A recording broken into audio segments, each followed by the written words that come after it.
Divórcio consensual e litigioso. Afinal, qual a diferença?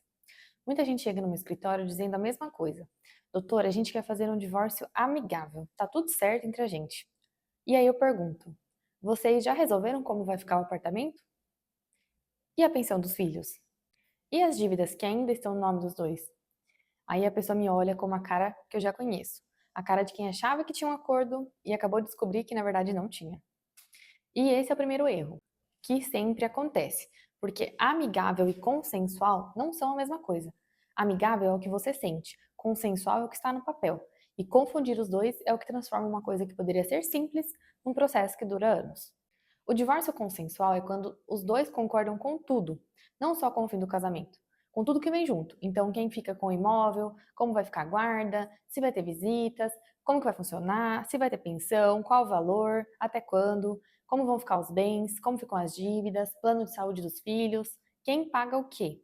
Tudo, sem nenhum ponto em aberto. E quando isso está alinhado de verdade, nós documentamos e aí o processo anda rápido. Se não tiver filho menor, nós resolvemos em cartório, sem juiz, sem audiência.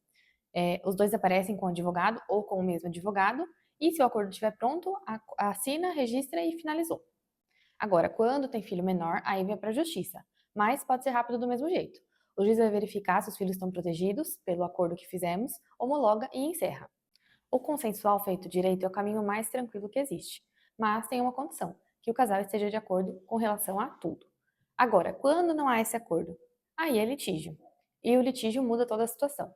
Então, um dos dois ingressa com ação de divórcio, o outro recebe a notificação de que existe um processo. E a partir daí tem prazo para contestar.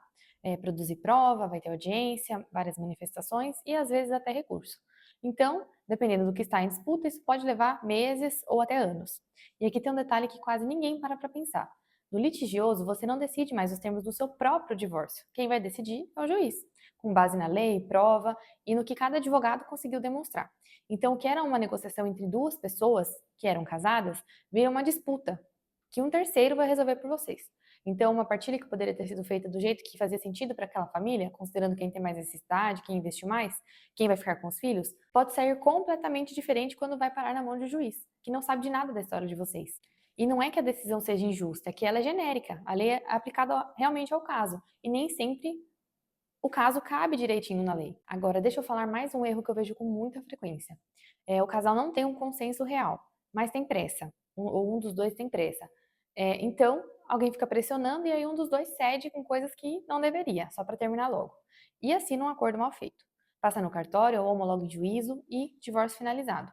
Uns anos depois, essa pessoa volta com um problema sério. O acordo não previu uma situação X, ou a pessoa ficou sem pensão, sendo que tinha direito, o imóvel foi avaliado errado e ela saiu no prejuízo, a guarda foi definida de um jeito que não funciona na prática, e aí vem a pergunta: dá para reverter? Às vezes dá, mas depende muito do que é e acaba se tornando mais caro, mais desgastante e mais difícil. Então, o ideal seria que o acordo tivesse sido feito da forma certa desde o início. O acordo mal feito é um problema com data marcada para aparecer. E aqui vem uma parte que contradiz o que a maioria das pessoas acredita. Todo mundo acha que escolher o litigioso significa guerra, que vai ser destruidor, caro, traumático para os filhos. E às vezes realmente é. Mas tem situações que o litigioso é o caminho mais seguro, mais justo também. Quando um dos dois, por exemplo, está escondendo bens, subfaturando empresa, passando o patrimônio para nome de terceiro para não entrar na partilha. E no processo judicial, nós temos ferramentas para investigar. Então, perícia, ofício para o banco, quebra de sigilo bancário. E no cartório, o que vai ser colocado no acordo é o que os dois declararem. Então, se um mente, o outro perde. Nesses casos, o processo acaba sendo uma proteção. Então, a lei entra onde a negociação não consegue chegar de forma equilibrada. E quando a disputa envolve os filhos, de forma séria também. Guarda disputada, um dos pais querendo se mudar de estado, preocupação com alienação parental. O judiciário tem ferramentas que a negociação privada às vezes não tem. O estudo psicossocial, oitiva das crianças, decisões de urgência para proteger os menores enquanto o processo vai correndo. Então, nesses casos, o litigioso acaba sendo a ferramenta certa para ser utilizada.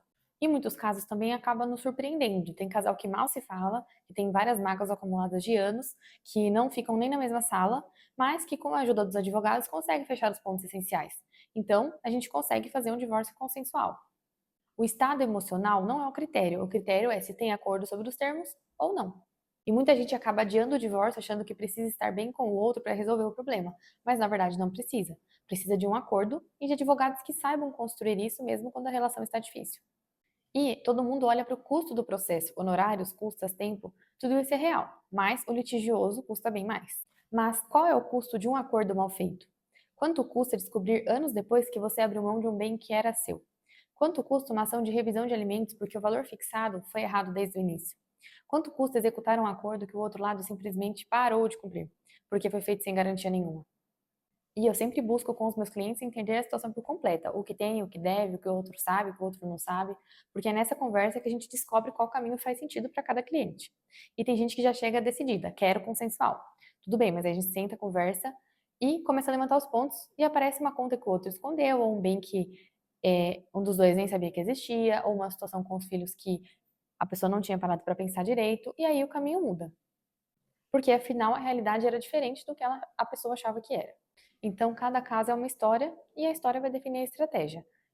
E um detalhe sempre muda tudo.